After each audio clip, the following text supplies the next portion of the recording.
উচ্চতৰ মাধ্যমিক পৰীক্ষাত উত্তীৰ্ণ হোৱা নিৰ্বাচিত ছাত্ৰ ছাত্ৰীসকলক প্ৰজ্ঞা ভাৰতী আঁচনিৰ অন্তৰ্গত বাণীকান্ত কাকতি মেধা বঁটা বিতৰণৰ তাৰিখ ঘোষণা কৰা হ'ল। মাননীয় অসমৰ মুখ্যমন্ত্ৰী মহোদয়ে যোৱাকালি ফেচবুক লাইভ যোগে এই সুখবৰটো আপোনালোক সকলোকে জনাইছে। মৰমৰ ছাত্ৰ ছাত্ৰীসকল, HS স্কুটি বিতৰণৰ তাৰিখ ঘোষণা কৰা হ'ল। অহা 10 ডিচেম্বৰৰ পৰা 20 ডিচেম্বৰৰ ভিতৰত স্কুটি বিতৰণৰ কাৰ্যসূচী আৰম্ভ কৰা হ'ব বুলি মুখ্যমন্ত্ৰী মহোদয়ে ফেচবুক লাইভতে জনাইছিল। সেই সুখবৰটো দিবৰ কাৰণে এই ভিডিঅ'টো প্ৰস্তুত কৰিছোঁ। যিবিলাক ছাত্ৰ ছাত্ৰী উত্তীৰ্ণ হৈছে, যিবিলাকৰ মেৰিট লিষ্টত নাম আহিছে, সেইবিলাক ছাত্ৰ ছাত্ৰীয়ে স্কুটি বিতৰণৰ ডেটটো ঘোষণা কৰা হ'ল। তেওঁলোকে স্কুটি অতি সোনকালে পাই যাব। মাননীয় অসমৰ মুখ্যমন্ত্ৰী মহোদয়ে যোৱাকালি ফেচবুক লাইভ যোগে এই সুখবৰটো জনাইছিলে। উচ্চতৰ মাধ্যমিক পৰীক্ষাত উত্তীৰ্ণ হোৱা নিৰ্বাচিত ছাত্ৰ ছাত্ৰীসকলক প্ৰজ্ঞা ভাৰতী আঁচনিৰ অন্তৰ্গত বাণীকান্ত কাকতি মেধা বঁটা বিতৰণৰ তাৰিখ ঘোষণা কৰা হ'ল। তাৰিখটো হ'ল 10 ডিচেম্বৰৰ পৰা 20 ডিচেম্বৰৰ ভিতৰত এই বিতৰণ কাৰ্যসূচীটো আৰম্ভ কৰা হ'ব। গতিকে যিবিলাক ছাত্ৰ ছাত্ৰীৰ মেৰিট লিষ্টত নাম আহিছে, সকলো ছাত্ৰ ছাত্ৰী সাজু হৈ যাওক স্কুটি পাবৰ কাৰণে।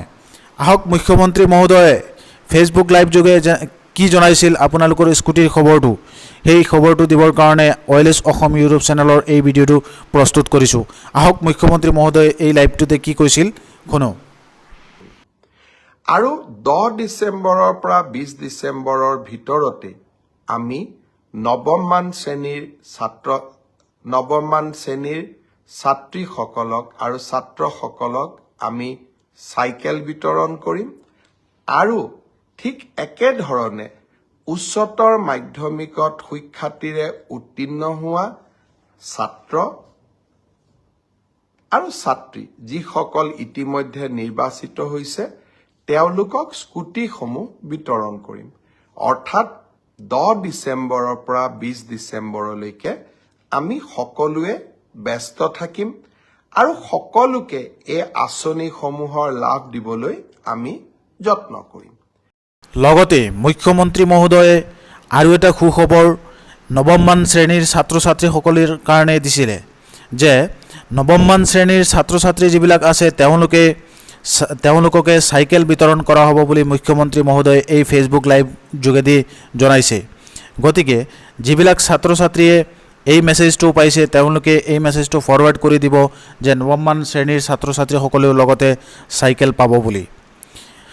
শ্ৰদ্ধাৰ ছাত্ৰ ছাত্ৰীসকল, যিবিলাকে পূৰ্বৰ পৰা OLS অসম ইউটিউব চেনেলত আমাৰ স্কুটিৰ সংস্কৰণবিলাক চাই আছিল, স্কুটিৰ ভিডিঅ'বিলাক চাই আছিল, তেওঁলোককে মই কৈ আহিছিলোঁ যে কোনো ধৰণৰ হোৱাটছআপ চেনেল বা তেনেধৰণৰ কোনো চেনেলত আপোনালোক সংযুক্ত হ'ব নালাগে, কাৰণ স্কুটিৰ খবৰটো মুখ্যমন্ত্ৰী মহোদয়ে নিজেই ফেচবুক যোগেদি জনাব।